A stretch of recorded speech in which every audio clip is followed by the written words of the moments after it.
Hello, I'm Ollie and this is CriminOlly, where I talk about crime, pulp, horror, that kind of thing. Today it's something a bit different. I'm going to talk about two movies, Barbie and Oppenheimer.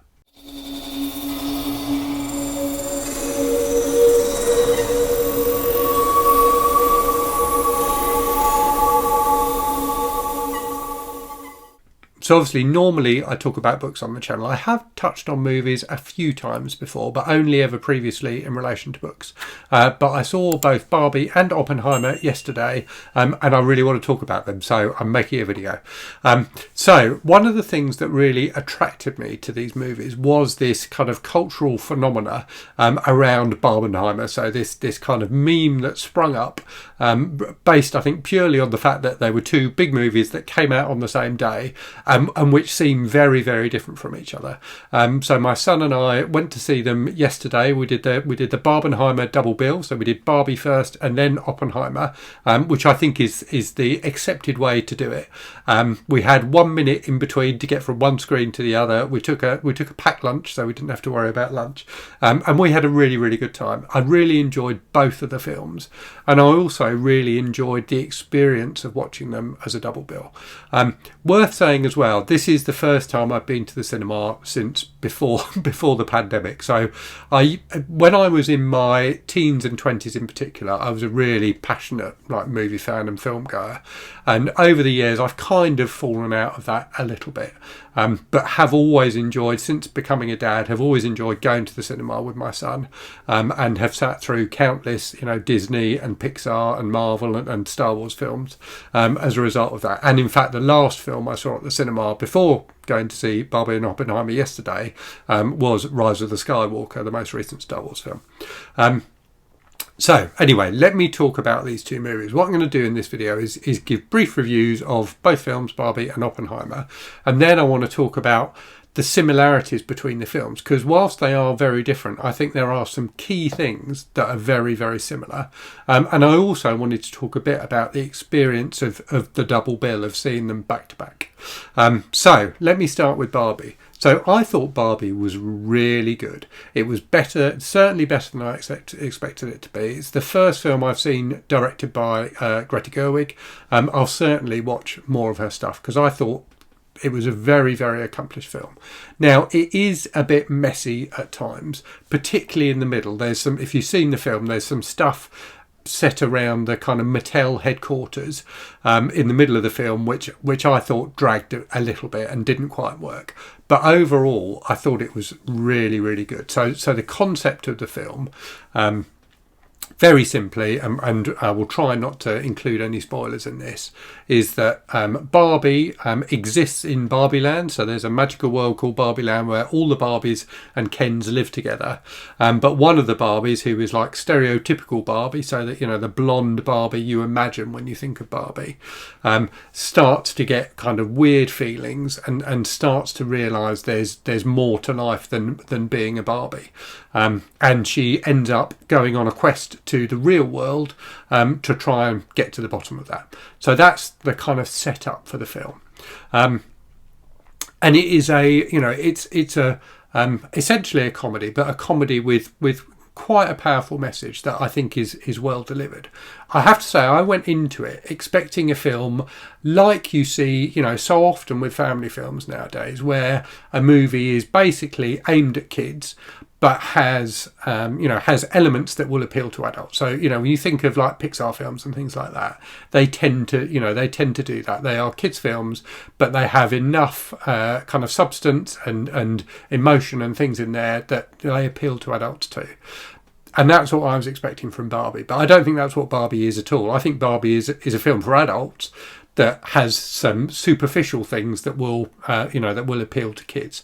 I think if you took like an 8-year-old girl to see the Barbie movie, she'd be scratching her head through quite a lot of it. So it starts, for example, with a homage to the opening of 2001, involving these little girls playing with dolls, which will fly over the heads of most children watching it, I suspect, and just seem like a very weird scene. And there's a lot of quote unquote adult humour in the film, not like necessarily bawdy humour, but jokes that adults will get that kids won't. And whilst it, superficially is a film about Barbie, in reality, I suspect, as I say, that a lot of kids won't really get it. But if you're an adult, I think you'll definitely get it. And I thought there was, some really interesting stuff in here. So it ends up being a quite complex analysis of gender roles in society.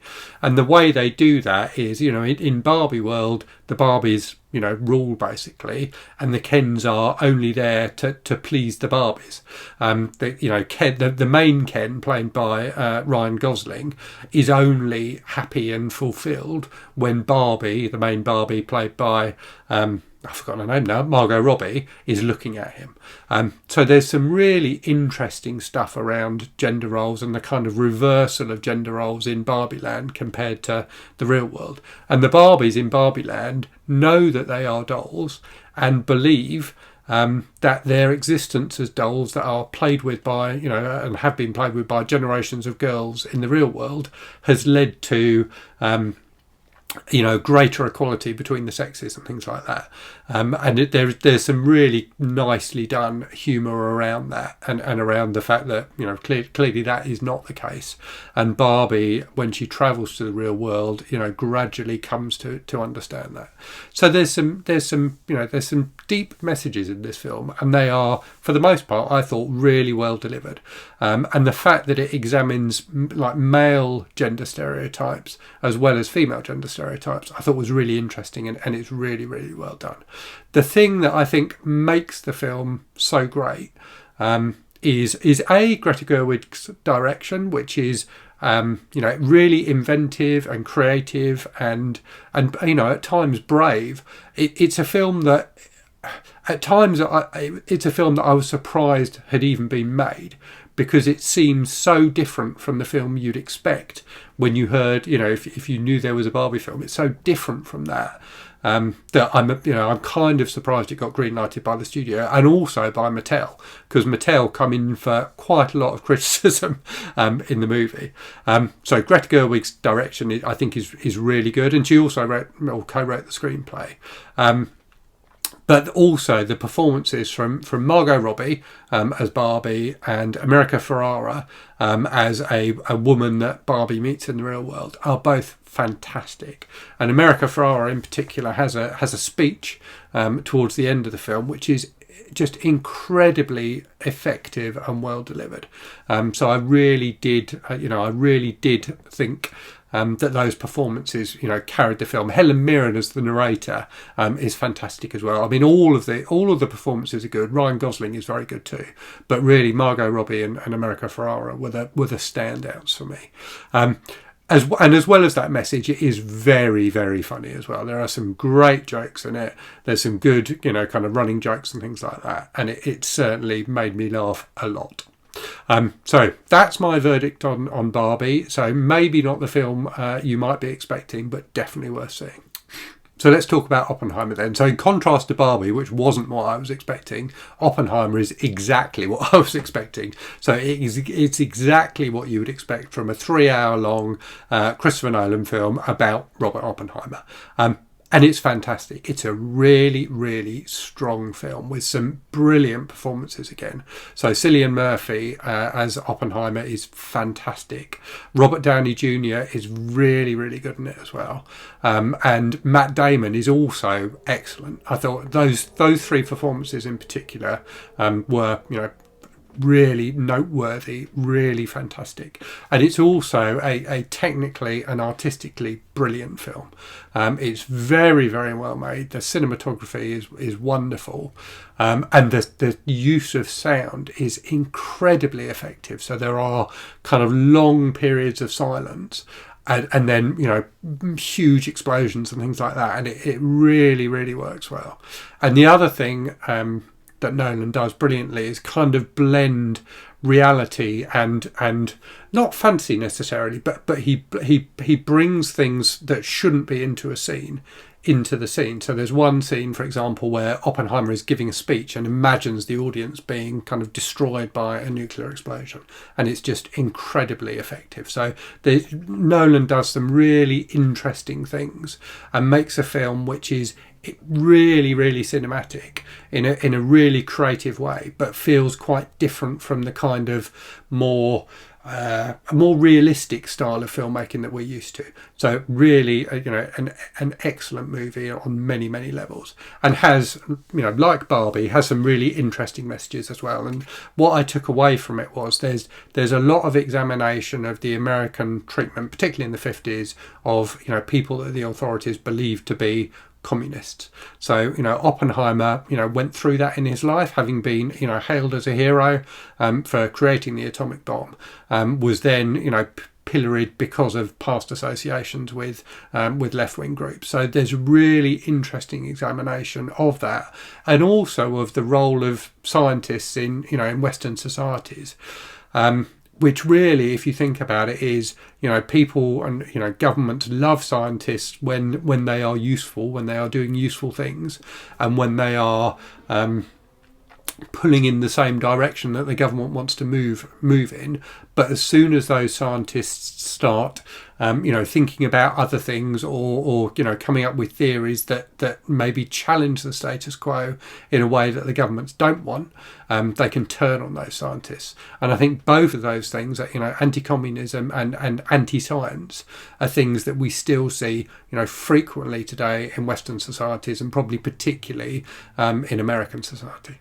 So two excellent films then, and on the surface very different from each other, but I think there are definitely similarities as well. Firstly, these are not what we would consider to be a normal blockbuster nowadays. It's not a Marvel film, it's not a Star Wars film. These are films that have something they want to say, and manage to say it well, in a way that can be quite challenging for the audience at times. So I think both are brave films, and it's heartening that both have done as well as they have at the box office.